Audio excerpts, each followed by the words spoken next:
کے اندر ضم ہونا ہو، استحکام پاکستان پارٹی نے کسی جماعت کی بی ٹیم بننا ہوتا، تو ہمیں ایک علیحدہ نشان کے ساتھ ایک علیحدہ پارٹی رجسٹرڈ کرانے کی ضرورت کیا محسوس ہوئی؟ کیوں ہم جو ہے وہ ایک ڈیفرنٹ آواز اور ایک ڈیفرنٹ منشور لے کے سیاسی میدان میں کھڑے ہیں؟ اس کی وجوہات ہیں کہ جو لوگ باریاں لگا کے کئی دفعہ ان ذمہ داریوں کو نبھانے کی کوشش کر چکے ہیں اور وہ نہیں نبھا سکے، تو استحکام پاکستان پارٹی جو ہے اس چیلنج کو ایکسپٹ کرتے ہوئے پاکستان کے اس پولیٹیکل سینیریو کے اندر، اس سیاسی منظرنامے کے اندر وہ اس چٹان کی طرح کھڑی ہو کے اپنے عوام کو ریلیف دینا چاہتی ہے کہ جو پہلے فیل ہوئے ہیں آپ ان کو چانس دینے کی بجائے جو آزمائے ہوئے نہیں ہیں ان کو آزمائیں، اور عوام کے ساتھ ہم اسی بیانیے کے ساتھ الیکشن کے دنوں میں دستک دیں گے، اور ہمارا بیانیہ اور ہمارا منشور جو ہے وہ شاہین کو پرواز دلاتے ہوئے الٹیمیٹلی پاکستان کو اونچا کرے گا۔ ٹھیک ہے۔ اچھا خواجہ آصف صاحب، آپ کے پارلیمانی فرینڈ کہیں گے سیالکوٹ والے، ان کے اس بیان کو کیسے رسپونڈ کریں گے کہ مسلم لیگ نون ان تمام افراد کو بھی ٹکٹ دے گی جنہوں نے پنجاب میں حکومت بنانے میں، حمزہ شہباز کی حکومت بنانے میں کردار ادا کیا تھا؟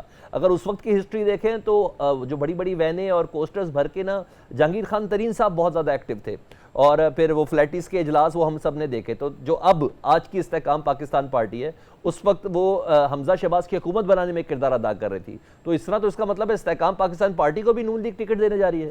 دیکھیں اس وقت جو ہے وہ اس وقت کی صورتحال کے مطابق جو چیلنج یہی تھا کہ کس طرح پاکستان کو ڈیفالٹ ہونے سے بچایا جائے، ایک پولیٹیکل سٹیبلٹی لائی جائے، ایک معاشی اور سیاسی عدم استحکام کا شکار قوم کو یکجا کیا جائے اور پاکستان کو پولرائزیشن سے نکالا جائے، تصادم اور ٹکراؤ کی سیاست سے نکل کے پاکستان کو معاشی فرنٹ پہ جو چیلنجز ہیں ان کو پولیٹیکل سٹیبلٹی کے ساتھ جوڑ کے جو اکنامک سٹیبلٹی ہے اس کو انشور کیا جائے۔ تو یقیناً جہانگیر ترین صاحب نے اس وقت بھی ملک کے لیے اور اس قوم کے لیے ایک ایفرٹ کی تھی، اور کہیں پہ بھی انہوں نے اپنی ذات کو، تو کہیں نہ وہ کسی جگہ وزیر تھے نہ مشیر تھے نہ ان کا کوئی ذاتی انٹرسٹ تھا، اس وقت بھی وہ اس ملک کے لیے کھڑے تھے، اور جب بھی ملک نے ان کو آواز دی ہے وہ اس دھرتی ماں کے لیے کھڑے ہوئے ہیں، اور اس دھرتی ماں کا قرضہ ادا کرنے کے لیے اس وقت بھی استحکام پاکستان پارٹی سیاسی میدان میں کھڑی ہے اچھا فردوس انشاءاللہ۔ صاحبہ، انتخابات میں آپ استحکام پاکستان پارٹی کو کس نمبر پہ کھڑا کرتی ہے؟ پہلا، دوسرا، تیسرا، چوتھا، پانچواں؟ آپ کو کیا لگتا ہے؟ دیکھیے ہم تو فرنٹ فٹ پہ ہر حلقے کے اندر اپنے آپ کو ایک لیڈنگ رول میں دیکھتے ہیں، اس کا فیصلہ عوام نے کرنا ہے کہ وہ ہمیں کہاں پلیس کرتے ہیں، لیکن ہمارے چونکہ منشور کے اندر جو چیزیں پہلی دفعہ پاکستان کے عوام کے درد کا، دکھ کا مداوع اور مرہم لے کے وہ منشور آیا، اور یہ پہلا عوامی دستور ہے، اور یہ ایک اکنامک وے فارورڈ ہے جو پاکستان کو ان چیلنجز سے نکال سکتا ہے، تو ہمیں یقین ہے کہ عوام ہمیں ضرور موقع دیں گے، اور جہاں جہاں ہمارے کینڈیڈیٹس الیکشن لڑیں گے ان کو وہ پولیٹیکل سپیس ملے گی، اونرشپ ملے گی، عوام ان کے پیچھے کھڑے ہوں گے، اور ہم ایک لیڈنگ رول ادا کریں گے۔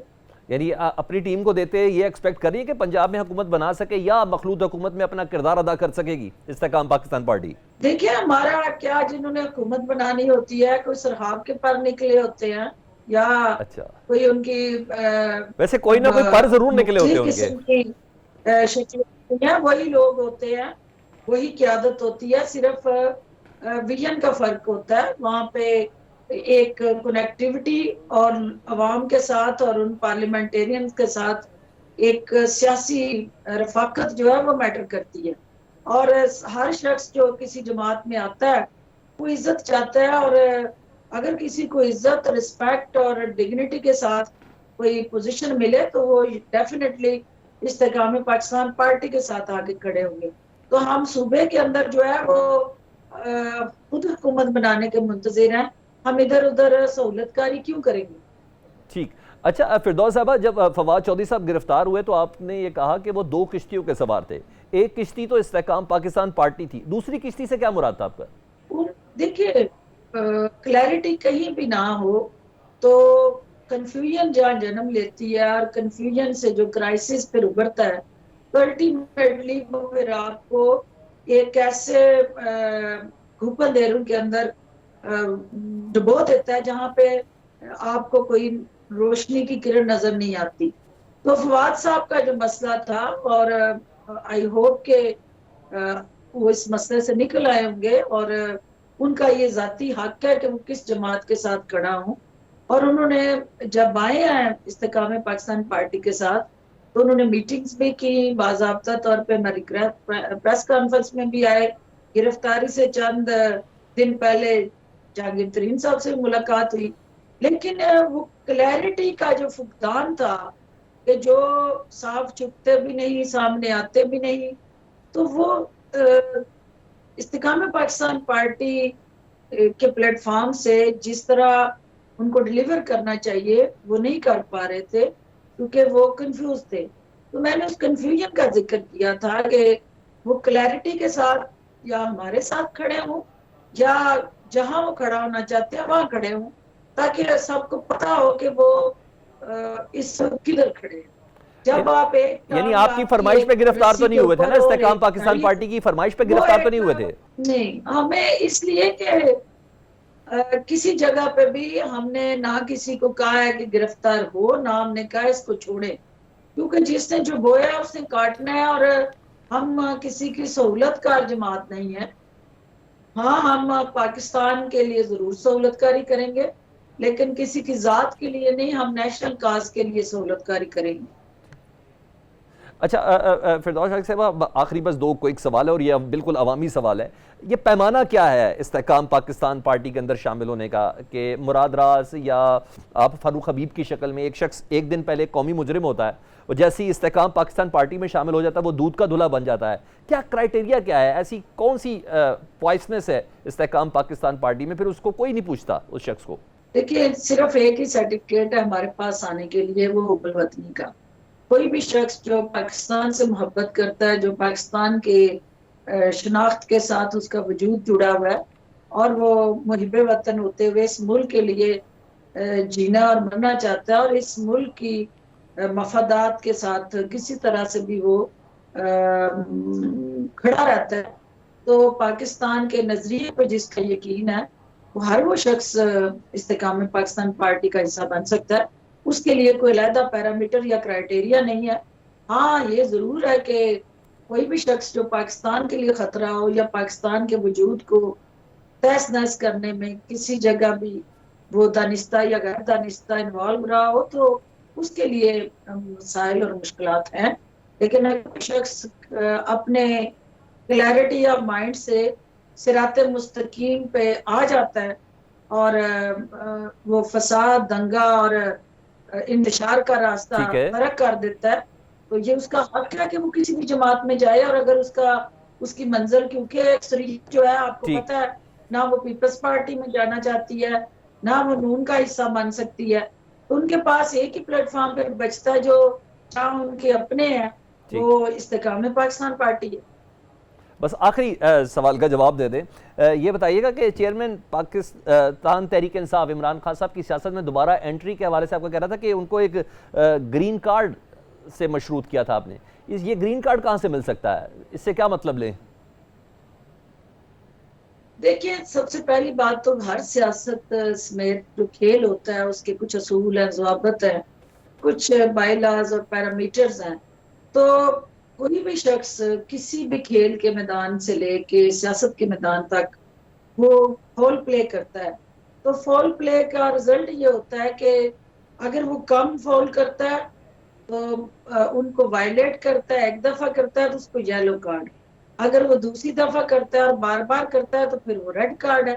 تو یہ ریڈ کارڈ جو فول پلے کرنے والے سیاست کے اندر چیئرمین پی ٹی آئی ہیں, انہوں نے جس طرح سے 9 مئی اور اس کے ساتھ تسلسل سے وہ سائفر کا کیس ہو, وہ آپ کے 9 مئی کے گراؤ جلاؤ, شہداء کی بے حرمتی, جی ایچ کیو پہ حملے, یہ آپ کے جناح ہاؤس قائد اعظم کے جو ایسٹس ہیں ان کو جلانا اور تہس نہس کرنا, تو یہ اتنے سارے فاؤل پلے ہیں کہ یعنی ریڈ ریڈ کارڈ کارڈ جو تو ہے عام طور پر ملٹیپل ایک میچ کے لیے بندے کو باہر حصے کرتا ہے، میں تو یہ آتے ایک ہیں. میچ ہم جرسی 2024 کا گراؤنڈ انتخاب میں کیا آنے لیں؟ کے لیے ابھی اپنے آپ کو گرین کارڈ چاہیے ہوگا کہ یہ ثابت کرے کہ وہ یہ سب کچھ جو کر دیا انہوں نے. کیونکہ کچھ عرصہ آپ کو پتا ہے کہ یا وہ ایک میچ کی پابندی لگتی ہے، 2 کی لگتی ہے، اس کھلاڑی کو پھر دوبارہ اس گراؤنڈ میں آنے کے لیے ٹھیک کچھ ویٹ کرایا جاتا ہے تاکہ اس کا مزاج بھی درست ہو جائے اور اس کو اس کھیل کے ٹھیک قواعد و ضوابط سمجھنے میں مدد بھی مل جائے. تو ٹھیک ابھی کتنے میچوں کی پابندی لگتی ہے یہ تو الیکشن کمیشن کا کام ہے اور عدالتوں کا کام ہے، لیکن فاؤل پلے تو کرتے ساری قوم نے دیکھا ہے، تو وہ الٹیمیٹلی اس کی زد میں ہے. ٹھیک، کلیئرسٹ کرنا بہت ضروری ہے. بہت شکریہ آپ کا. فردوس عاشق اعوان صاحب ہم سے بات کر رہی تھی اور وہ بتا رہی تھی کہ مستقبل میں کوئی جوڑ توڑ ہو جائے، کوئی سیاسی اتحاد ہو جائے تو ہو جائے، لیکن ادروائز ان کا پلان یہ ہے کہ وہ الیکشن میں کھل کر کھیلیں گے. ایک چھوٹی سی بریک کے بعد دوبارہ حاضر ہوتے ہیں. Welcome back. کیا خوب شعر ہے کہ ایک اور دریا کا سامنا تھا منیر مجھ کو، میں ایک دریا کے پار اترا تو میں نے دیکھا. شاید ایسا ہی ہے. ابھی IMF کا یہ والا پروگرام کمپلیٹ ہوا نہیں، صرف $70 کروڑ کی آمادگی کا اظہار ہے کہ پاکستان کی نگران حکومت کے وزیر خزانہ مزید 2 پروگرام جی ہاں IMF کے لینے کے لیے انٹرسٹڈ ہیں. معاملہ تو بڑا انٹرسٹنگ ہو چکا ہے اور اسی انٹرسٹنگ معاملے پر بات کر لیتے ہیں. ماہر معاشیات ہمارے بزرگ ڈاکٹر شاہد صدیقی صاحب، ان سے بات کرتے ہیں. بہت شکریہ ڈاکٹر صاحب، آپ نے وقت نکالا. ڈاکٹر صاحب کچھ پاکستان کے اوپر امپیکٹ آئے گا؟ پہلے یہ $70 کروڑ سے بات کریں پھر آگے چلتے ہیں. بہت شکریہ آپ کا. ضرور امپیکٹ آئے گا کیونکہ اس کے بعد ہم کچھ مزید قرضے لیں گے، عوام کے اوپر کچھ اور ٹیکسوں کا بوجھ ڈالیں گے، گیس کے نرخ یقیناً بڑھائیں گے، بجلی کے نرخ یقیناً بڑھائیں گے، اور عوام کو کچھ ایسے وعدے کریں گے کہ اگلی حکومت آنے کے بعد جو پہلے کام کرے گی اس میں یہ ہوگا کہ لمبی مدت کے لیے بڑی رقم کا قرضہ انتہائی کڑی سخت شرائط پر جو معیشت کے لیے خراب ہوں گی، عوام کے لیے خراب ہوں گی، اور شاید خدا نخواستہ اس سے پاکستان کی سلامتی کے لیے بھی خطرات ہوں گے. بات دراصل یہ ہے کہ پاکستان میں آپ نے بھی محسوس کیا ہوگا کہ ہر حکومت، خواہ فوجی ہو، منتخب ہو، نگراں ہو، وہ یہ سمجھتی ہے کہ IMF سے قرضہ لینا اس کا فرض ہے اور اس کی آڑ میں عوام پر بوجھ ڈالنا، اس کی آڑ میں جو ہے وہ بجلی گیس کے نرخ بڑھانا، تعلیم اور صحت کا بجٹ کم کرنا، ترقیاتی اخراجات کم کرنا، یہ ان کا فرض ہے کیونکہ اور امریکہ کی خوشنودی بھی حاصل ہو جاتی ہے. اس لیے اب یہ بالکل واضح ہو گیا ہے کہ 2024 میں بھی نہ صرف یہ کہ قرضہ لیا جائے گا لمبی مدت کا، شاید 3 سال سے زیادہ، اور اس میں اتنی معیشت تباہی ہوگی جس سے کہ پاکستان کی سلامتی کے لیے بھی خطرہ ہوگا، اور آئندہ کے لیے پھر ایک مرتبہ ہم جکڑے جائیں گے کیونکہ 23 پروگرام ہم کر چکے ہیں IMF کے، اور جو ہے 24 کا ہم نے وعدہ کر لیا ہے. تو یہ ہماری بدقسمتی ہے. ایک جملہ کہہ دوں، بھارت کو آپ دیکھیں 1994 میں بھارت تباہ برباد ہو چکا تھا معیشت کے لحاظ سے. انہوں نے قرضہ لیا، اصلاحات کی، IMF پروگرام سے باہر آ گئے اور اس کے بعد آج تک نہیں گئے. اور ہم جو ہے ہر حکومت کہتی ہے آئندہ بھی جائیں گے انشاءاللہ. ڈاکٹر صاحب نے لفظ استعمال کیا پاکستان کی سلامتی کو بھی خطرہ ہوگا. سلامتی کو خطرہ سے مراد یہ کہ جب آپ کسی سے کچھ لیتے ہیں تو اس کو کچھ دینے کے لیے بہت سے راستے بھی کھولے جاتے ہیں، اس سے مراد یہی لیں؟ میرے خیال سے اگر اتنا ہوتا تو ٹھیک تھا. مجھے خدا نخواستہ ایسا لگتا ہے اس سے زیادہ ہوگا. میں آپ کو وجہ بتا دوں. دیکھیے بات یہ تھی کہ اس وقت ہمارا ٹیکسوں کی جو وصولی ہو رہی ہے عوام پر بوجھ ڈالنے کے بعد بے تحاشا، وہ جو FBR کی وصولی ہے اس میں آپ صوبوں کا حصہ دے دیں NFC بارڈ کے تحت، وہ تو دینا ہے آپ کو. اس کے بعد جو رقم بچتی ہے اس سے جو ہمیں قرضوں پہ سود دینا ہے وہ کوئی 2400 ارب روپے زیادہ ہے. یعنی سود دینے کے لیے بھی ہم نیا قرضہ لیں گے. مگر دوسری طرف یہ ہے کہ آپ 2400 ارب تو یہ ہے صرف سود دینے کے لیے، لیکن آپ نے تعلیم اور صحت کا بجٹ، ترقیاتی بجٹ، اس میں تقریباً 6000-7000 روپے کم دے رہے ہیں، اس لیے ہمارے پاس پیسے نہیں ہیں. تعلیم کا بجٹ بھی کم ہے، صحت کا بجٹ بھی کم ہے، ترقیاتی اخراجات میں بھی کٹوتی، اور 7000 ارب روپے کا آپ کا بجٹ خسارہ ہے. تقریباً 2600 ارب روپے کا آپ کا جو ہے سرکولر ڈیٹ ہے، پبلک سیکٹر کے لاسز ہیں. تو اس کا مطلب یہ ہوگا کہ جب آپ کے پاس یہ پیسہ نہیں ہوگا تو جس طرح سے ماضی میں کہتے تھے آپ بیرونی قرضوں کی ریشیڈولنگ کرائیں، اگر یہ حکم آ گیا کہ آپ اپنے داخلی قرضوں کی بھی ریشیڈولنگ کرائیں، یعنی قومی بچت میں جو پیسہ پڑا ہوا ہے، اس میں جو ہے انویسٹمنٹ بانڈ میں جو پڑا ہے، اس پہ بھی اگر قدغن لگا دی تو جو ہے آپ کی میوچل فنڈز اور بینکس جو ہے وہ بیٹھ جائیں گی. ایک تو یہ خطرہ ہے. کیوں؟ کیونکہ بینکس جو ہیں وہ قرضہ دے رہے ہیں حکومت کو جو ایسے دنیا میں کہیں نہیں ہوتا. کوئی تقریباً 2100 ارب روپے انہوں نے حکومت کو دیا ہے ٹھیک جو سرمایہ کاری ہے, ٹھیک. اور 1200 ارب روپے جو ہے قرضہ دیا ہے جو اچھا اصل ڈاکٹر کام صاحب ہے اس تجارت چیز کو کو ذرا بینک. مزید سادہ طریقے سے بتائیں کہ correct me if I am wrong, مجھے کیوں ایسا لگ رہا ہے کہ ہم قرض لینے پہ بہت زیادہ آمادہ ہیں, لیکن اس قرض کو چکانے کے لیے ہم نے کوئی اپنے انفراسٹرکچر کے اندر, اپنی ایکسپورٹ کے اندر کوئی ایسا پلان نہیں بنایا ہوا, سوائے جو مجھے ابھی اس وقت مستقبل قریب میں کچھ اداروں کی نجکاری لگ رہی ہے. کیا اپنی چیزیں بیچ کے ہی ہم آئی ایم ایف کا پیسہ دے سکتے ہیں, کہ وقت کی ضرورت کیا ہے اس وقت؟ دیکھیے ابھی تک تو جو ہم نے جو اثاثے بیچے ہیں کوئی 900 ارب سے زیادہ کے, اس سے آپ نے پرانے قرضے ایڈجسٹ کیے لیکن نیا قرضہ اس سے زیادہ لے لیا, یعنی قرضہ بڑھتا رہا. تو جو اثاثے آپ کے تھے, حبیب بینک دیکھ لیجیے, یونائٹڈ بینک دیکھ لیجیے, نیشنل ریفائنری دیکھ لیجیے, پی ٹی سی ایل دیکھ لیجیے, کے ای ایس سی دیکھ لیجیے, یہ بڑے بڑے بینک آپ کے ہاتھ سے نکل گئے اور قرضے آپ کے بڑھتے رہے. تو اثاثے تو آپ نے ساری زندگی کے لیے دوسروں کو دے دیے نا, تو اس کا منافع پھر آئندہ باہر بھی جاتا رہے گا. اور وہ ایسٹ انڈیا کمپنی کا جو دور تھا اس میں یہ تھا کہ نوآبادیاتی نظام تھا. اب آپ یہ چاہتے ہیں کہ نوآبادیاتی نظام ایک نئی شکل میں آ جائے اور ہمارا کام چمڑے اور ٹیکسٹائل رہ جائے. دیکھیے نا, فارماسیوٹیکل کس کے پاس ہے؟ 80% بینکنگ جو ہے جس کا اصل منافع ہے وہ فارینرز کے پاس ہے. پی ٹی سی ایل آپ کے پاس چلا گیا. تو میں صرف یہ عرض کر رہا تھا, ریفائنری دیکھ لیجیے آپ, اب باقی بھی دے دیں گے تو ہمارے پاس چمڑا رہ جائے گا, شاید ٹیکسٹائل رہ جائے گا, ٹھیک. اگر اس سے آپ ملک چلانا اچھا چاہتے ڈاکٹر صاحب, آپ تو سمجھتے ہیں کہ عوام میں اتنی سکت ہے, کیونکہ آپ کے جو معاشی پلانز ہیں, جو آپ کے مشورے ہیں, وہ عوام کے دل کے ساتھ بڑے اٹیچ ہیں, کیا اتنی سکت ہے؟ 16 مہینے کا بھی ہم نے بوجھ اٹھایا, اس سے پچھلی حکومتوں کا بھی ہم نے بوجھ اٹھایا, اس کے بعد نگران حکومت آ گئی. ہاں ان کے وزرائے خزانہ ہوں, چاہے حفیظ شیخ صاحب ہوں, مفتاح صاحب ہوں, اسحاق ڈار صاحب ہوں, ان کے حواری تو کہتے ہیں ہم بہت زبردست پوزیشن پہ جا رہے ہیں. عوام کی کمر ٹوٹی ہوئی لگ رہی ہے. آپ سمجھتے ہیں ابھی بھی عوام میں یہ سکت ہے کہ جنوری میں بجلی کے مزید بل کا اضافہ اور گیس کے مزید بل کا اضافہ سہ سکے گی؟ دیکھیے ابھی تو اس کے علاوہ خدا نخواستہ روپے کی قدر مزید گرے گی. اچھا, روپے کی قدر مزید گرے گی. میں آپ کو آج بتا رہا ہوں, جب روپے کی قدر گرے گی, اس لیے کہ سب سے زیادہ چرچا جو اس وقت پاکستان میں ہو رہا ہے وہ تو یہی ہے نا کہ جی ہم نے کریک ڈاؤن کر دیا, یہ ہو گیا وہ گیا, تو روپے کی قدر بہت بہتر ہو گئی. میں ایک پوچھنا چاہتا ہوں, 12 جولائی کے آپ نکال کے دیکھ لیجئے اسٹیٹ بینک کا کہیں بھی, 12 جولائی کو 286 روپے کا ڈالر تھا, 286 روپیز کا, آج 288 کا ہے. تو یہ جو شور مچایا جا رہا ہے کریک ڈاؤن ہو گیا, یہ ہو گیا, اس سے بڑی بہتری آ گئی, تو کہاں آئی بھائی؟ 286 پہ تھا, 288 میں آ گیا, اور گرا ہی ہے نا روپیہ تو, اور مزید گرے گا. تو یہ ہوا میں باتیں کرنا آپ چھوڑ دیں. نمبر 1 تو ٹھیک. یہ ہے. میں نے آپ کو ٹیکس کا تو بتا دیا, آپ نے برآمدات کا آپ دیکھ لیجئے. دیکھیے اس وقت جو برآمدات کی پوزیشن ہے, اگر $100 کی جی ڈی پی ہے تو بنگلہ دیش جو ہے $21 کر رہا ہے, ٹھیک, بھارت $22 کر رہا ہے, اور ہم کتنا کر رہے ہیں؟ $10. یعنی بنگلہ دیش کے مقابلے میں اگر ہم بھی اتنا ہی کریں تو ہماری ایکسپورٹ $62 ارب ہونی چاہیے تھی, جو کہ جو ہے اس وقت. اچھا شاہد صاحب, ایک اور چیز میں نے آپ سے جاننی ہے. میاں محمد نواز شریف صاحب کل chamber of commerce and industry کی ایک میٹنگ میں تھے, کاروباری شخصیات کے ساتھ ملاقات تھی. میٹنگ میں خیر بہت سی باتیں ہوئیں, اپنے ماضی کی حکومتوں میں ان کا کیا کیا کردار رہا, انہوں نے کون کون سی تجارت کے لیے معاملات کو بہتر کیا, وہ تو سب ڈسکس کیا. لیکن انہوں نے پلان دیا کاروباری حضرات کو کہ انڈسٹری میں آنے والے پیسے کے بارے میں نہ پوچھنے کی پالیسی اپنانی ہوگی.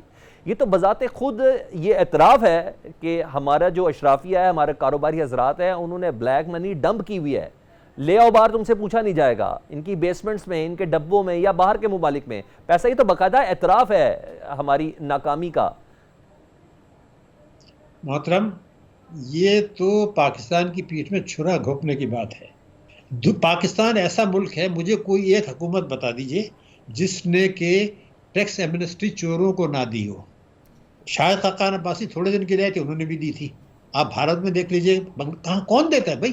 ٹیکس ایمنسٹی بڑی اچھی چیز ہے, ایک دفعہ دی جاتی ہے کہ بھائی ہم نے آج معاف کر دیا, آج کے بعد سے ہم نے نظام بدل دیا, نیا کالا دھن پیدا نہیں ہوگا. ٹھیک ہے, آپ نے تو یہ کیا کہ نیچے سے وہ اوپر سے اچھا پانی ڈالیں جو ہے, نیچے سے دوسرا پانی نکالیں, اس کو گندا کر رہے ہیں. بھائی اگر آپ 12-13 ٹیکس ایمنسٹی دیں گے, ٹیکس ایمنسٹی کا مطلب کیا ہے کہ ایک آدمی جو ایمنسٹی لیتا ہے وہ کہتا ہے میں چور ہوں, میں نے رشوت لی ہے, میں نے اسمگلنگ کی ہے, آپ مجھے معاف کر دیں, لیکن میں ٹیکس اتنا دوں گا کہ 100 پر کوئی آپ کو 3 روپے دے دوں گا. جو ایمانداری سے ٹیکس دیتا ہے وہ تو 35 روپے ٹیکس دے رہا ہے, اور جو چور ہے وہ کہتا ہے جی مجھ سے 3 روپے لے لیں 4 روپے لے لیں, یہ ٹیکس ایمنسٹی ہے آپ کی. مجھے یہ بتا دیجیے کہ دنیا میں کون سا اتنا ملک ہے جو اتنا ٹیکس ایمنسٹی دیتا ہے. مجھے تو ان خواتین پہ حیرت ہوتی ہے جو اپنے میاں کو جو ایمانداری سے ٹیکس دے کے باہر سے گھر سے نہیں نکال لے. بھائی تم ہر سال ہر مہینے 35% ٹیکس کیوں دے رہے ہو جب تمہیں پتا ہے کہ 13 ٹیکس ایمنسٹی آ چکی ہیں. آپ دیکھیے عمران خان نے دی, شاہد خان عباسی نے دی, بے نظیر نے دی, مشرف نے دی. آپ مجھے بتا دیجئے کون سا حکمران ہے جس نے ٹیکس ایمنسٹی نہیں دی. ڈاکٹر شاہد صدیقی صاحب ہمارے ساتھ موجود تھے. ایک بہت بڑا اہم معاملہ ہے سپریم کورٹ میں, جی ہاں, ملٹری کورٹس کے حوالے سے جو فیصلہ آیا تھا, 1 2 نہیں 5 درخواستیں آ چکی ہیں. ان درخواستوں کا مستقبل کیا ہونے جا رہا ہے؟ سپریم کورٹ اپنے ہی 5 رکنی بینچ کے حوالے سے کوئی اہم فیصلہ کرے گی, نہیں کرے گی؟ درخواستیں کب انٹرٹین ہوگی؟ اہم سوال ہوگا اس بریک کے بعد. ویلکم بیک جی. ایک ساتھ 5 درخواستوں میں معاملہ بہت حساس ہوتا جا رہا ہے. جو سپریم کورٹ کا فیصلہ ہے اسپیشلی فوجی عدالتیں اور ملٹری ٹرائل کالعدم قرار دینے کے حوالے سے, سب سے پہلے سندھ سے سٹارٹ ہوا, پھر معاملہ بلوچستان پہنچا, بلوچستان کی حکومت نے بھی درخواست دے دی, کے پی کے نے بھی دے دی, اور وفاق نے بھی اب باقاعدہ طور پر سپریم کورٹ میں درخواست دی. اور وفاق میں جی ہاں وزارت دفاع کی جانب سے یہ درخواست ہے. وزارت دفاع وہ جو جتنے بھی ملٹری کے معاملات ہیں, ہماری اسٹیبلشمنٹ کے فوجی اسٹیبلشمنٹ کے معاملات ہیں, ان تمام کو ریپرزینٹ کرتے ہیں. جی ہاں, ان کے توسط سے ہی معاملات آگے تک جاتے ہیں. اور اب سپریم کورٹ میں یہ 5 درخواستیں جا چکی ہیں. لگتا ہے سپریم کورٹ کے خلاف آنے والے دنوں میں کوئی فیصلہ دے سکتی ہے یا نہیں دے سکتی, اہم معاملہ ہے. اس پر بات کرتے ہیں. ماہر قانون یحییٰ فرید ہمارے ساتھ موجود ہیں. ویلکم شو یحییٰ. سب سے پہلے یہ بتائیے گا, آپ کو کیا لگتا ہے یہ اتنا آسان ہوگا؟ 5 رکنی بینچ تھا اور اس بینچ کے فیصلے کے خلاف یہ 5 درخواستیں ہیں, اور اس میں باقاعدہ وفاق کے علاوہ دیگر اکائیاں بھی شامل ہو چکی ہیں. دیکھیں بالکل, کیونکہ سپریم کورٹ کا آنریبل سپریم کورٹ کا فیصلہ جو ہے اس کے پروسیجرل ایشوز بھی اس میں ہے, اس میں سبسٹانٹیو لا کے ایشوز بھی ہیں. دیکھیں سب سے امپورٹنٹ بات یہ ہے کہ قانون سازی کوئی ایک انسیڈنٹ کو یا کسی ایک شخص کے لیے نہیں کی جاتی. قانون آپ اس لیے بناتے ہیں کیونکہ آپ نے اپنے سوسائٹی کے پیراڈائمز کو ریگولیٹ کرنا ہوتا ہے, اور ان پیراڈائمز میں آپ کی نیشنل سیکیورٹی جو ہے وہ ایک امپورٹنٹ کمپوننٹ ہے. اسی طریقے سے جب ججمنٹ کی تشریح یا قانون کی تشریح کی جاتی ہے ایک ججمنٹ کے تھرو, تو اس کے پریکٹیکل کانسیکوینسز یا جس کو کہتے ہیں ہم لیگل ٹرمز میں ان انٹینڈڈ کانسیکوینسز کو آپ نے دیکھنا ہوتا ہے. اور جو آنریبل سپریم کورٹ کی ججمنٹ ہے اس کا پرابلم یہ ہے کہ یہ جو سپریم کورٹ کی اپنی جورسپروڈنس تھی اس سے بھی برعکس ہے. کیونکہ دیکھیں 1975 میں بریگیڈیئر ایف بی علی کے کیس کے اندر سپریم کورٹ نے ویلیڈیٹ کیا سویلینز کے ٹرائل کو ملٹری کورٹس میں. 2007 میں مشتاق احمد کی ججمنٹ, اور پشاور ہائی کورٹ کی ججمنٹ جس کا بہت ذکر کیا جاتا ہے جسٹس وقار سیٹھ کی, جس میں اوور ٹرن کی تھی ملٹری کنوکشنز کو. دیکھیں اس ججمنٹ میں بھی ایشو صرف یہ تھا کہ ایویڈنس کا پروسیس پرابلمیٹک تھا, لیکن جج صاحب نے کہیں یہ نہیں کہا تھا کہ سیویلینز کا ٹرائل ملٹری کورٹ میں ہو نہیں سکتا یا یہ انکانسٹیٹیوشنل ہے. اس کو انکانسٹیٹیوشنل کہنا اتنا سمپل کوئی یہ میٹر ہے نہیں. اس کی وجہ یہ ہے کہ سویلینز کا ملٹری کورٹس میں ٹرائل ہونے کے تھیوریٹیکل انڈر پننگز ہیں. سب سے امپورٹنٹ یہ ہے کہ یہ ایک مجبوری کے تحت کیا جاتا ہے. مجبوری یہ ہوتی ہے کہ آپ کے آرڈینری کورٹس جو ہے وہ انسفیشینٹ ہو یا ان ایڈیکویٹ ہو اس طرح کے ہینیس کرائمز یا اوفینسز اگینسٹ دی اسٹیٹ کو پروسیکیوٹ کرنے کے لیے. اسی وجہ سے آپ نے تھوڑا سا آسان کریں, تھوڑا سا عوامی نظریے کے مطابق تھوڑا سا آسان کریں تو وزارت دفاع کی جو درخواست ہے سپریم کورٹ میں, اس کے مطابق یہ کہا جا رہا ہے کہ جس وقت یہ 5 رکنی بینچ جسٹس اعجاز الحسن صاحب کی سربراہی میں جو تشکیل دیا گیا تھا, اس وقت supreme court practice and procedure جو بل ہے, یعنی جو فیصلہ تھا سپریم کورٹ کا اس کے حوالے سے, اس کے تحت یہ 5 رکنی بینچ نہیں تھا. تو اس بینچ کا فیصلے کو ہی کالعدم قرار دیا جائے یا اس پہ اسٹے دیا جائے جب تک اس کے اوپر کوئی لارجر بینچ نہ بن جائے. بالکل, دیکھیں یہ سارے کے سارے جو پرابلمز ہیں وہ ابھی ڈسکشن میں آئیں گے, اور اس پہ سپریم کورٹ سنے گی کہ اس وقت جب 184(3) کی پروسیڈنگز کی گئیں, پریکٹس اینڈ پروسیجر ایکٹ کی ہیئرنگز ہو رہی تھیں. لیکن میرا جو آپ سے کہنا ہے وہ یہ ہے کہ اس کی ججمنٹ کی تھیوریٹیکل پرابلمز ہیں جو سپریم کورٹ نے دیکھنی ہے. سپریم کورٹ نے اس کے فار ریچنگ کانسیکوینسز کو دیکھنا ہے, کیونکہ اس کے پرابلمز جو ہیں وہ یہ ہے کہ یہ امپلیمنٹیبل نہیں ہوگی فیوچر میں, اور یہ فیوچر میں آپ کے لیے کرائسس ڈیولپ کر دے گی. اس لیے کیونکہ دیکھیں آپ کی ملٹری کے اندر 20 to 30% سویلینز کام کرتے ہیں, آپ کے ملٹری کے ریٹائرڈ جو آفیسرز ہوتے ہیں وہ بھی سوسائٹی کے اندر واپس کام کرنا شروع کرتے ہیں, اور ساتھ ساتھ آپ ایک نیشنل سیکیورٹی ڈائلما میں ہے. جو آپ کے اینٹی اسٹیٹ ایکٹرز ہیں وہ آپ ان کو فیس کر رہے ہیں, اور آپ کو اس کے لیے ضروری ہے کہ آپ کے جو لاز ہیں اور آپ کی جو پنشمنٹس ہیں وہ ایگزمپلری ہو, وہ ڈیٹرنس کریٹ کرے سوسائٹی کے اندر. اب یہ نہیں ہو سکتا کہ آپ اس طرح کے اینٹی اسٹیٹ ایکٹرز کو عام عدالتوں میں ان کی پروسیکیوشن کرے جہاں پہ 15 سے 20 سال لگ جائے صرف فیصلے ہونے میں. اور دیکھیں اس کی وجہ کیا ہے, پنشمنٹ کی جو ریزن ہے وہ کیا ہے؟ وہ یہ ہے کہ آپ نے ڈیٹرنس کریٹ کرنی ہوتی ہے تاکہ جو ایسے عناصر ہیں وہ اس طرح کی اوفینسز کو رپیٹ نہ کریں یا اس طرح کی اوفینسز کو نہ کریں. لیکن اگر آپ ان کو اس طرح کی ایگزمپلری قانون یا ایگزمپلری پنشمنٹ سے بلینکٹ امیونٹی دے دیں گے تو پھر تو ایک کرائسس ڈیولپ ہو جائے گا اچھا، آپ کی فیوچر میں. گفتگو کا مطلب اگر میں نکالوں تو آپ کہہ رہے ہیں کہ پاکستان میں پیرلل دو سسٹم چل رہے ہیں، یعنی ملٹری کورٹس زیادہ سپیڈ سے ایفیشینٹلی فیصلے کر سکتے ہیں ایز کمپیئر ٹو پاکستان کا جو ادر جو ہمارا انفراسٹرکچر ہے اسپیشلی عدلیہ کے حوالے سے، اس کے اندر یہ چیز نہیں ہے، کافی سالوں تک کیسز کو لے کے جایا جا سکتا ہے. تو یہاں تو ہم یہ بات بھی تسلیم کریں کہ ہمارا عدالتی نظام ہی کمزور ہے. دیکھیں میں آپ کو پھر یہ بات ایک اور بات دہراتا ہوں. اور دیکھیں آپ اسپیشلائز کورٹس بناتے کیوں ہیں؟ آپ اسپیشلائز کورٹس ایک مجبوری کے تحت بناتے ہیں. اسپیشلائز کورٹس اس لیے نہیں بنائے جاتے کہ آپ نے ایک پیرلل لیگل سسٹم کریٹ کرنا ہے یا آپ نے اپنے فائدے کی ججمنٹس لینی ہے. آپ مجبوری کے تحت بناتے ہیں اور مجبوری یہ ہوتی ہے کہ آپ کی عام جو عدالتیں ہیں وہ اس طرح کی پروسیکیوشن نہیں کر سکتی. اسی وجہ سے آپ نے نیب کورٹس بنائی، آپ نے بینکنگ کورٹس بنائی، آپ نے اینٹی ٹیررزم کورٹس کو بنایا. یا میں پوچھنا چاہتا ہوں کیوں نہیں کر سکتی؟ کیا ہے ان کے ساتھ کہ یہ عدالتیں یہ والے سخت فیصلے نہیں کر سکتی، حالانکہ یہ بھی پاکستان کی سالمیت کے ساتھ ہی ریلیٹڈ ہے معاملات؟ دیکھیں بہت سی ریزنز ہیں.